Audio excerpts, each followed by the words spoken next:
गुप्तचरों द्वारा दैत्यों को पता चल गया कि देवगुरु बृहस्पति और देवराज इंद्र की अनबन हो गई है। देवराज इंद्र ने अपमान कर दिया देवगुरु बृहस्पति का। मदोन्मत्त आताताई असुरों ने अपने गुरुदेव शुक्राचार्य जी को प्रसन्न किया और कहा आदेश दीजिए स्वर्ग पर चढ़ाई करें, और धावा बोल दिया शुक्राचार्य जी का इशारा पाकर।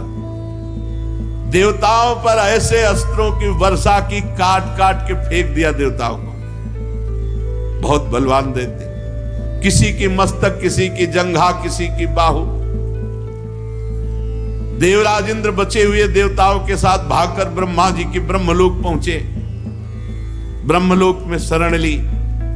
स्वयंभू समर्थ ब्रह्मा जी ने देखा देवताओं की बड़ी दुर्दशा हो रही, तो देवताओं से कहा तुम्हें होश नहीं, गुरु कृपा से सब कुछ होता है। गुरु का अपमान कर दिया, आप देख रहे हो भागे भागे घूम रहे हो, फिर भी तुम हमारे पास आए हो, हम उपाय बताएंगे।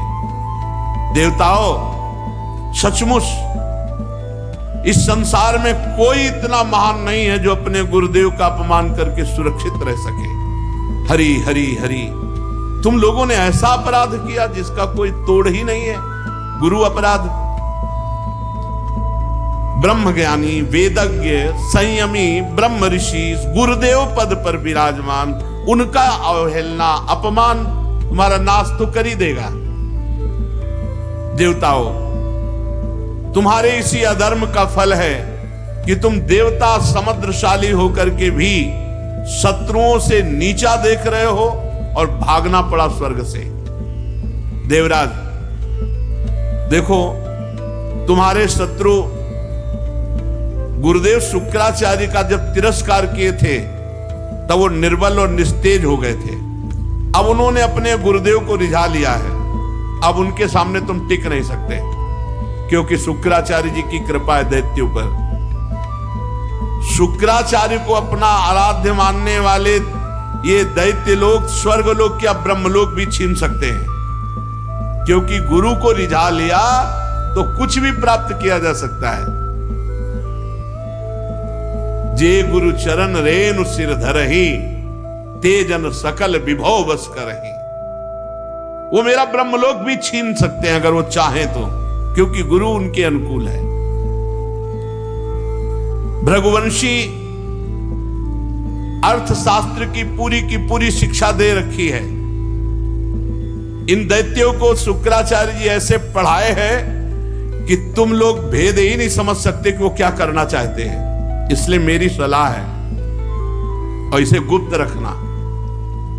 अगर अपने देवताओं का और स्वर्ग का भला चाहते हो तो सबसे पहले किसी को गुरुदेव रूप में वरण करो। जिनके जीवन में संत गुरुदेव गोविंद, तो कोई उनको शाप या मंगल नहीं कर सकता। जिसके जीवन में कोई संत है, कोई गुरुदेव है, गोविंद है, उसका मंगल नहीं हो सकता। इसलिए तुम जल्दी से किसी को गुरु रूप में वरण करो। देवताओं ने कहा भगवान, देवताओं का गुरु आप ही बता दो। तो कहा तद विश्वरूपम भजतासु विप्रम, तपस्विनम त्वाष्टमथात्मवंतम, सभाजितोर्थान सविधास्यते वो, यदि क्षमिध्व मुतास्य कर्म। तुम्हारे गुरु पद पर त्वष्टा के पुत्र विश्वरूप जी हैं, जाओ उनकी सेवा करो, उनको प्रसन्न करो। वे ब्रह्म ऋषि हैं, तपस्वी हैं, संयमी हैं, शास्त्र ज्ञानी हैं, पर वो असुरों के भांजे हैं, तो उनका अंदर का प्रेम मामा पक्ष में भी रहेगा, मतलब असुरों के प्रति भी। अगर तुम उस प्रेम को क्षमा कर सकोगे तो तुम्हारा काम बनाने में समर्थ है विश्वरूप जी। जब ब्रह्मा जी ने इस प्रकार कहा तब देवताओं की चिंता कम हुई और वे त्वष्टा के पुत्र विश्वरूप के पास गए, नमस्कार किया, कोई हृदय से लगाया, बड़ा प्रेम दिखाया। देवताओं ने कहा कि विश्वरूप जी तुम्हारा कल्याण हो, हम तुम्हारे आश्रम में अतिथि के रूप में आए हैं, अतिथि की सेवा करनी ही चाहिए। अभ्यागत कहते हैं जो परिचय वाला आता है, कोई रिश्तेदार, कोई नातेदार, जिसकी वही कल आ रहे हैं, परसों आ रहे हैं, परिचय है, वो अभ्यागत है। अतिथि जो अपरिचित है, बिना निमंत्रण के, बिना तिथि के उपस्थित हो जाए, वही अतिथि। वो भगवान का स्वरूप होता है, उसकी सेवा करनी चाहिए। तो कहा हम तुम्हारे अतिथि हैं, मतलब हमारी बात मत काटना। हम एक प्रकार से तुम्हारे पितर भी, पूर्वज भी हैं, इसलिए तुम हमारी अभिलाषा को पूर्ण करो।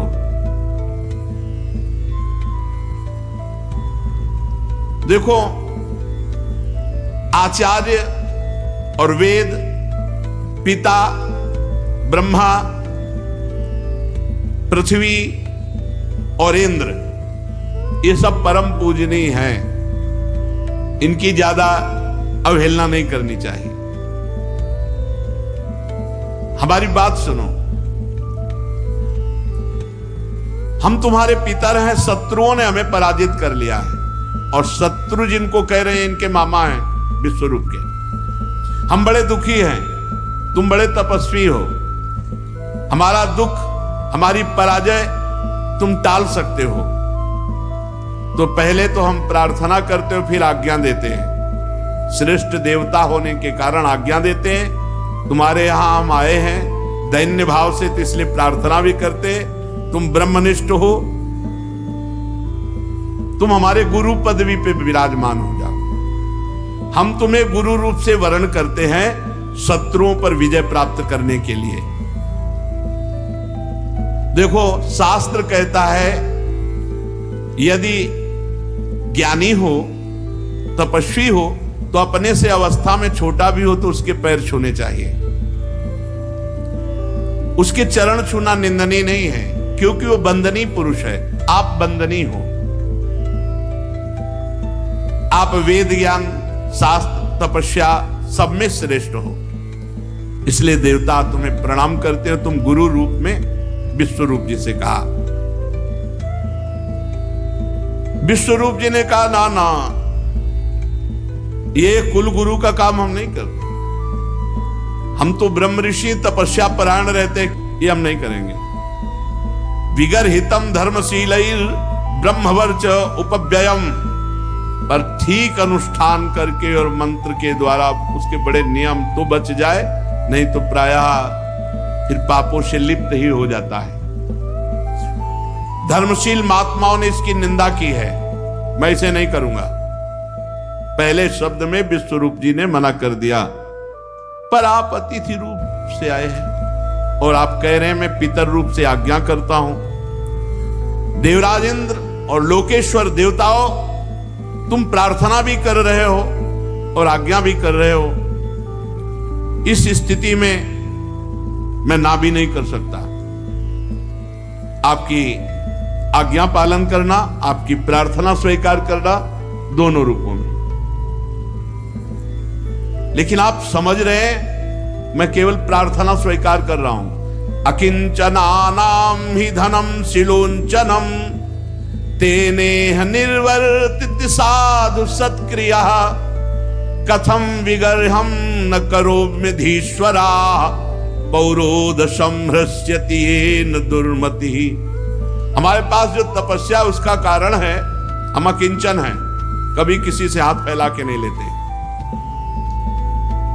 खेती कट जाने पर, अनाज की हाट उठ जाने पर जो दाने होते हैं उनको चुन करके हम अपना देव कार्य संपन्न करते हैं। इसीलिए हम तपस्या के धनी, हमको किसी से कोई लेने देने की तात्पर्य नहीं। फिर भी आप हमारे यहां आए हो तो मैं आपको खाली भी नहीं जाने दूंगा। मैं वचन देता हूं कि मैं तन मन प्राणों को अर्पित करके तुम्हारे कार्य को पूर्ण करूंगा। विश्वरूप जी बड़े ही तपस्वी थे, अकिंचन वृत्ति से तपस्या करते थे। उसकी बहुत तपस्या बढ़ती है जो किसी से दान पुण्य नहीं लेता और कष्ट पूर्वक जीवन व्यतीत करते हुए भजन करता है, तप करता है। वर्ण कर लिया विश्व रूप को गुरु रूप से।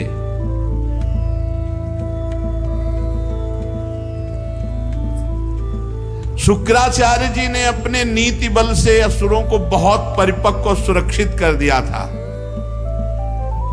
फिर विश्वरूप जी तो अकिंचन महापुरुष थे, इन्होंने वैष्णवी विद्या का प्रयोग किया और संपूर्ण असुरों को परास्त करा करके देवराज इंद्र को पुनः स्थापित किया। ये गुरु बल, वैष्णवी विद्या से सुरक्षित देवराज इंद्र को कर दिया। असुर सेना पराजित हुई। उदार बुद्धि विश्वरूप ने इस वैष्णवी विद्या का प्रयोग करके संपूर्ण देवताओं को पुनः स्वस्थ और सुरक्षित कर दिया।